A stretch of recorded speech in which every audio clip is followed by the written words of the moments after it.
जय गुरु जी। बेटी, आज रात 12 बजे के बाद तेरी एक ऐसी चीज छीन ली जाएगी जो वापस कभी नहीं मिलेगी। मैंने तुझे बचाने के लिए 7 बार संकेत दिए, लेकिन तूने एक भी नहीं समझा। अब ये आखिरी सत्संग है। अगर आज भी तूने नहीं सुना तो सुबह तक बहुत देर हो जाएगी। संगत जी, ये शब्द सिर्फ डराने के लिए नहीं है, ये उस सच्चाई की ओर इशारा है जिसे हम हर दिन नज़रअंदाज करते जा रहे हैं। आज का मंत्र जाप, ओम नमः शिवाय, शिव जी सदा सहाय। ओम नमः शिवाय, गुरु जी सदा सहाय। जय गुरु जी, शुक्राना गुरु जी। गुरु जी के चरणों में कोटि कोटि नमन। इससे पहले जो गुरु जी के चरणों में लाइक सब्सक्राइब समर्पित करे, उसके घर में सुख समृद्धि की कभी कमी ना करें हमारे प्यारे गुरु जी। उन्हें भरपूर दें, गुरु महाराज उनकी हर इच्छा को पूर्ण करें। आज की इस सत्संग में जो छीनने वाली चीज़ है वो कोई सामान नहीं, वो है मन की शांति, वो है सही निर्णय की क्षमता, और सबसे बड़ी बात अपनी असली पहचान। आज की बेटी या कहो आज का इंसान बाहर से सब ठीक दिखता है, लेकिन अंदर से पूरी तरह उलझा हुआ है। तो ये हकीकत ही है। एक ऐसी ही लड़की की कहानी है। सब कुछ ठीक था उसकी जिंदगी में, अच्छा परिवार, पढ़ाई, दोस्त, सब कुछ। लेकिन धीरे धीरे बिना उसे पता चले उसकी ज़िंदगी में कुछ बदलाव आने लगे। उसे हर बात पे गुस्सा आने लगा, छोटी छोटी बातों से मन दुखने लगा, और सबसे खतरनाक उसे खुद पर ही डाउट होने लगा। संगत जी, यही वो शुरुआत होती है जब इंसान अपनी असली शक्ति देखने लगता है। अब यहाँ पहला संकेत आया।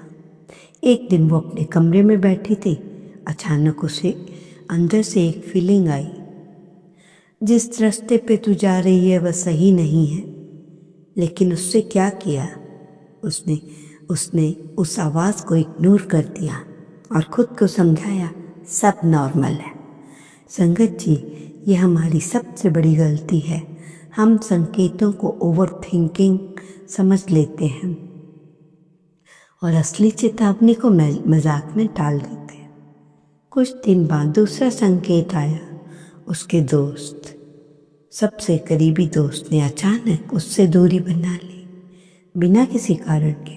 अब सोचो, जो इंसान हमेशा साथ था वो अचानक दूर क्यों हो गया? लेकिन उसने इसे भी इग्नोर कर दिया। उसकी प्रॉब्लम होगी। संगत जी, कई बार जो लोग हमसे दूर जाते हैं वो भी हमें एक संकेत होते हैं। अब तीसरा संकेत आया। उसकी तबीयत अचानक खराब रहने लगी। थोड़ी कोई बड़ी बीमारी नहीं, लेकिन हमेशा थकान, मन भारी और अजीब सी बेचैनी। डॉक्टर के पास गई, रिपोर्ट नॉर्मल, लेकिन अंदर से सब कुछ खत्म, सब कुछ नॉर्मल नहीं था। संगत जी, जब शरीर बोलता है तो वो भी एक भाषा होती, लेकिन हम क्या करते हैं, दवा ले लेते हैं और असली कारण को इग्नोर कर देते हैं। अब धीरे धीरे वो 7 संकेत पूरे होने वाले थे। हर संकेत उसे रोकने की कोशिश कर रहा था, लेकिन वो हर बार उसे अनदेखा कर रही थी। और अब समय आ चुका था आखिरी चेतावनी का, क्योंकि अगर आज भी उसने नहीं समझा तो वो चीज़ जो सबसे कीमती है हमेशा के लिए उससे दूर हो जाती है। संगत जी, मैं आपको वो बाकी संकेत बताऊंगी जो शायद आपकी ज़िंदगी में भी आ चुके होंगे, लेकिन आपने भी उन्हें अनदेखा कर दिया है। ध्यान से सुनना, क्योंकि हो सकता है ये सत्संग आपके लिए भी आखिरी चेतावनी। संगत जी, पिछले बात उसमें देखा होगा आपने कि कैसे उस लड़की को एक के बाद एक संकेत मिल रहे हैं, लेकिन जो हर बार उन्हें नॉर्मल समझकर नज़रअंदाज करती जा रही थी। अब कहानी वहीं से आगे बढ़ती है। 3 संकेत तो हो चुके थे, लेकिन असली बदलाव तब शुरू हुआ जब चौथा संकेत आया। एक रात वह लड़की सो नहीं पा रही थी, मन बेचैन, दिल घबराया हुआ और बिना किसी वजह के आंखों से आंसू निकल रहे थे। संगत जी, कभी कभी ऐसा आपके साथ भी होता होगा। सब कुछ ठीक होता है, फिर भी अंदर एक खालीपन महसूस होता है। वो खालीपन है क्या? वो संकेत है कि अंदर कुछ गड़बड़ है। लेकिन उस लड़की ने उस रात भी वही किया। मोबाइल उठाया, सोशल मीडिया खोल दिया और अपने मन को डिस्ट्रैक्ट कर दिया। आज के समय की सबसे बड़ी समस्या है, जैसे ही अंदर कोई आवाज़ आती है, हम उसे सुनने की बजाय खुद को अपने आप से बिजी कर लेते हैं। संगत जी, चौथा संकेत था अंदर की आवाज़, जिसे उसने फिर दबा दिया। और 5वां संकेत आया। एक दिन अचानक उसके घर में एक छोटी सी बात पर इतना बड़ा झगड़ा हो गया, ऐसा झगड़ा जो पहले कभी नहीं हुआ था। माँ बाप परेशान, घर का मोहल्ला खराब और सबसे ज़्यादा वो खुद टूट गई। संगत जी, ये भी एक संकेत होता है। जब घर की शांति टूटने लगे तो समझ जाओ कहीं ना कहीं एनर्जी डिस्टर्ब हो रही है। लेकिन उसने इसे भी ईगो में ले लिया, सोचा सब मेरी ही गलती क्यों मानते हैं, और यही 5वां संकेत भी खो दिया। अब 6ठा संकेत आया। वो लड़की एक दिन कहीं जा रही थी और अचानक उसका पैर फिसल गया। वो गिरते गिरते बची। संगत जी, ये सभी एक्सीडेंट नहीं था। कई बार छोटी छोटी घटनाएं हमें रोकने के लिए होती हैं। जैसे कोई कह रहा हो, रुक जा, अभी भी समय है। लेकिन उसने क्या किया? उठी, कपड़े साफ किया और आगे बढ़ गई। अब बस एक ही संकेत बाकी था, 7वां और सबसे बड़ा संकेत। उस दिन जब वो अपने कमरे में अकेली बैठी थी, अचानक उसे बहुत तेज डर महसूस हुआ। कोई बाहर नहीं था, कोई आवाज़ नहीं, पर फिर भी दिल जोर जोर से धड़क रहा था। उसी समय उसके अंदर से एक बहुत क्लियर आवाज़ आई, आज भी नहीं समझी तो सब कुछ खो देगी। संगत जी, ये कोई साधारण बात नहीं थी, ये आखिरी चेतावनी थी। और यही सबसे बड़ी बात है, उसने इस आवाज़ को इग्नोर कर दिया। उसने खुद को समझाया, मैं बस ओवरथिंक कर रही हूँ, और यही उसने 7 संकेत खो दिए। संगत जी, अब समय आ चुका था फैसले का, क्योंकि अब उसके पास कोई संकेत नहीं था, सिर्फ परिणाम बचा था। अब वो परिणाम उसकी पूरी ज़िंदगी बदलने वाला था। आप सुनेंगे कि उस रात 12 बजे के बाद आखिर हुआ क्या? क्या सच में उसकी ज़िंदगी से कुछ छिन गया, या फिर आखिरी पल में कुछ बदल गया? ध्यान से सुनना संगत जी, हो सकता है ये संकेत आपकी ज़िंदगी में भी आ चुके हैं। संगत जी, अब कहानी उस मोड़ पर आ चुकी है, यहाँ जहाँ से जाना जीवन बदलता है, या सब कुछ धीरे धीरे हाथ से निकल जाता है। 7 संकेत मिल चुके थे, लेकिन उसने एक भी नहीं समझा। अब वही रात थी जिसके बारे में उसे बार बार भीतर से चेतावनी मिल रही थी, आज रात 12 बजे के बाद। संगत जी, उस रात का माहौल ही अलग था। घर में सब सो चुके थे, लेकिन उसे नींद नहीं आ रही थी। दिल बेचैन, मन घबराया हुआ बिना किसी वजह। वो बार बार घड़ी देख रही थी, 11:15, 11:30, 11:45। जैसे जैसे समय 12 के करीब आ रहा था, उसका डर बढ़ता जा रहा था। अब उसके अंदर 2 आवाज़ें चल रही थी। एक कह रही थी, सब नॉर्मल है, सो जा। दूसरी कह रही थी, आज कुछ होने वाला है, ध्यान दे। संगत जी, वो वो पल होता है जहाँ इंसान का असली टेस्ट होता है। अब 11:55 हो चुके थे। वो उठी, कमरे में उधर उधर चलने लगी, मोबाइल हाथ में लिया, फिर रख दिया।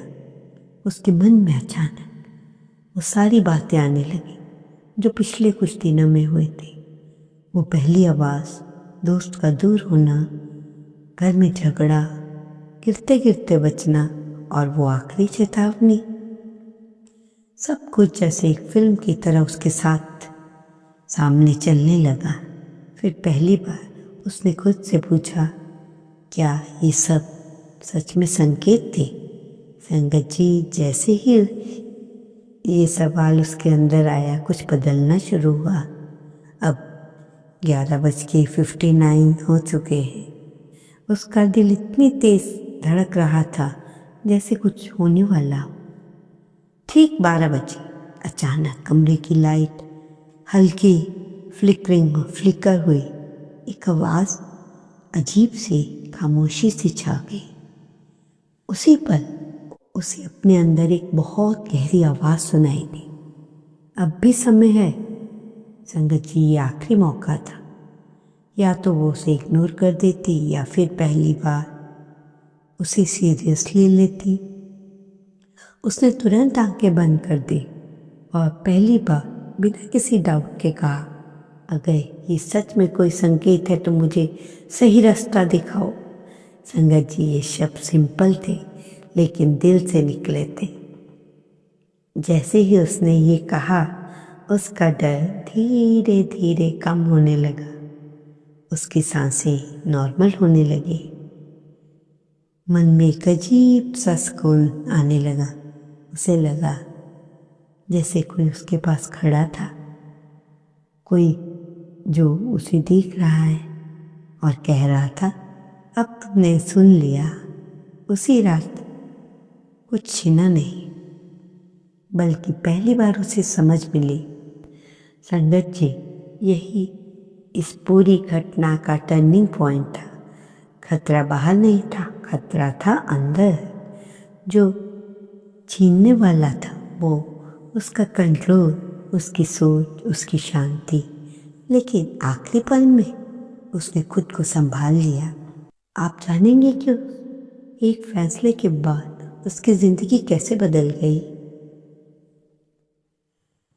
और कैसे दूसरों के लिए एक सिग्नल बन गई। ध्यान से सुनना, क्योंकि असली सीख अब शुरू होती है। संगत जी, उस रात 12 बजे उसने पहली बार दिल से कहा, मुझे सही रास्ता दिखाओ। वहीं से उसकी जिंदगी में एक नया मोड़ आया। सुबह जब उसकी आँख खुली तो सब कुछ वैसा ही था। घर वही, लोग वही, माहौल वही, लेकिन वो खुद वैसी नहीं थी। उसके अंदर सब कुछ बदल चुका था। मन हल्का था, डर गायब था। सबसे बड़ी बात, अब उसे साफ साफ समझ आने लगा था। संगत जी, यही असली चमत्कार होता है। बाहर कुछ नहीं बदलता, लेकिन अंदर सब कुछ बदल जाता है। अब वो छोटी छोटी बातों को ऑब्जर्व करने लगी। कौन सी चीज़ उसे डिस्टर्ब करती है, कौन सा इंसान उसकी एनर्जी गिरा रहा है और कौन सा काम उसे अंदर से खाली कर देता है। पहले जो चीज़ें उसे नॉर्मल लगती थी, अब वही चीज़ें उसे गलत महसूस होने लगी। जैसे बेवजह घंटों मोबाइल चलाना, गलत लोगों के साथ समय बिताना, हर बात पे रिएक्ट करना। संगत जी, पहले ये सब उसकी आदत बन चुकी थी, लेकिन अब उसे खुद ही सबसे गलत लगने लगा। और यही असली बदलाव है। जब बाहर से कोई समझाए नहीं, लेकिन अंदर से खुद समझ आने लगे। अब उसने धीरे धीरे कुछ छोटे छोटे बदलाव शुरू किए। सुबह उठकर 5 मिनट शांत बैठना, बिना वजह मोबाइल ना उठाना, और सबसे ज़रूरी, हर दिन खुद से एक सवाल पूछना, क्या मैं सही दिशा में जा रही हूँ? संगत जी, छोटे छोटे स्टेप्स थे, लेकिन इनका असर बहुत बड़ा था। कुछ दिनों बाद उसका गुस्सा कम हो गया, उसका मन स्टेबल रहने लगा और जो कन्फ्यूज़न था वो धीरे धीरे ख़त्म होने लगा। अब सबसे खास बात, वो लड़की अब दूसरों को नोटिस करने लगी। एक दिन उसकी दोस्त उससे मिली और बोली, मुझे समझ नहीं आ रहा, मैं बहुत डिस्टर्ब रहती हूँ। संगत जी, पहले वाली वो लड़की होती तो शायद बस सिंपैथी दे देती, लेकिन अब उसने अपनी पूरी कहानी उसे सुनाई। बस एक लाइन कही, जब अंदर से आवाज़ आए उसे इग्नोर मत करना। संगत जी, ये बहुत बड़ी, बहुत छोटी बात लगती है, लेकिन यही सबसे बड़ी सीख है। जब धीरे धीरे वो खुद एक सिग्नल बन गई, जो खुद भटकी थी अब दूसरों को रास्ता दिखाने लगी। लेकिन संगत जी, एक और गहरी बात है, उस रात अगर वो बाकी 6 संकेतों की तरह इसे आखिरी संकेत को इग्नोर कर देती तो क्या होता? शायद वो ज़्यादा उलझ जाती, शायद उसका मन पूरी तरह डिस्टर्ब हो जाता। और संकेत असल में क्या होते हैं? आप पहचान कर सकते हो कि ये सिर्फ सोच है या दूसरा इशारा? क्योंकि संगत जी, हर किसी को संकेत मिलते हैं, लेकिन हर कोई समझ नहीं पाता, पहचान नहीं पाते। पहला संकेत बेचैनी, रेस्टलेसनेस। जब सब कुछ ठीक होने के बावजूद मन अशांत हो, समझ जाओ कुछ गलत दिशा में जा रहा है। दूसरा संकेत बार बार एक ही गलती होना। आप कोशिश करते हो लेकिन बार बार यही गलती रिपीट होती है। ये संकेत है कि रास्ता गलत है। तीसरा संकेत सही लोगों को दूर होना। जो लोग सच में आपके लिए अच्छे थे वो धीरे धीरे दूर होने लगते हैं। चौथा संकेत बिना कारण डर लगना। कोई कारण नहीं, फिर भी अंदर डर, घबराहट, ये अंदर की चेतावनी होती है। पांचवा संकेत घर का माहौल खराब होने, अचानक झगड़े, तनाव, ये एनर्जी डिस्टर्ब होने का संकेत है। छठा संकेत छोटी छोटी दुर्घटनाएं, गिरना, चोट लगना, चीज़ें टूटना, ये रोकने का एक तरीका होता है। सातवां संकेत अंदर की साफ आवाज़, जब बहुत क्लियर लगे ये मत कर, रुक जा। ओम नमः शिवाय। शिव के सदा सहाय। ओम नमः शिवाय। गुरु जी सदा सहाय। जय गुरु जी। शुक्राना गुरु जी, अनंतम अनंत शुक्राना।